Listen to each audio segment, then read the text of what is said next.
Salut à tous, courte vidéo, je suis en fait finalement obligé de revenir parce que je commence à avoir énormément d'éléments donc de votre part. J'ai Aurore qui m'a contacté, je lui dis écoute rappelle-moi, je comprends parfaitement sa problématique avec une famille, un modèle Y c'est parfait sur pratiquement tous les niveaux. J'ai déjà fait des vidéos avec ses qualités et ses défauts, mais elle a plus de qualités que défauts par rapport aux autres.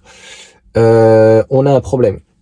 On entend parler en fait du modèle Y qui ne passerait pas non plus, donc le bonus écologique l'année prochaine.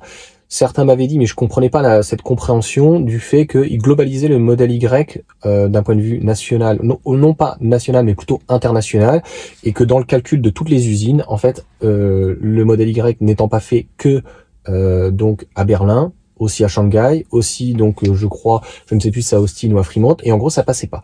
Non.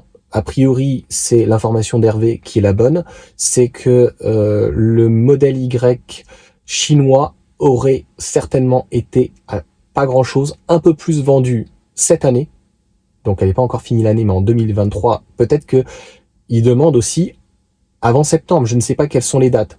Pour arriver au 15 décembre, je pense qu'ils ont dû faire un arrêté, une date butoir, juillet, septembre, octobre. C'était peut-être ça aussi ce décret sur le 17 octobre.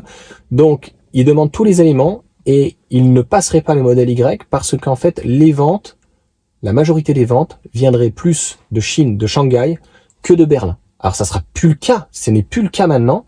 Mais dans la sauce, dans le calcul, ça ne passerait pas. Je suis d'accord avec Hervé, donc qui a commandé la voiture parce qu'il s'est dit, on va pas chipoter. Je suis tout à fait d'accord avec lui, malheureusement, à 500 € au risque d'avoir un problème. Tesla va peut-être faire un recours, il y a de fortes chances. Ils gagneront peut-être, il y a de fortes chances, mais combien de temps ça va prendre? Donc, le but c'est pas de faire peur, hein. Le but c'est pas de récupérer des parrainages, mais il y a urgence, clairement, pour ceux qui veulent, non pas le modèle 3, puisqu'on a toujours parlé, j'ai toujours parlé de toute façon qu'il sera pas éligible. Toutes les voitures qui sont faites en Chine ne sont pas éligibles. Le Mach-E qui est fait au Mexique ne sera pas éligible. Donc, il y a beaucoup de voitures qui, malheureusement, ne vont pas être éligibles. Et le modèle Y, donc, qui est, au-delà d'être le best-seller de Tesla, c'est la voiture, je crois, la plus vendue aujourd'hui électrique dans le monde, je crois, et c'est en Europe la voiture la plus vendue, même devant, je crois, les thermiques. Je crois, hein, je suis plus tout à fait sûr des chiffres, mais c'est fou, c'est 300 000 sur le trimestre ou le semestre, enfin, c'est énormément.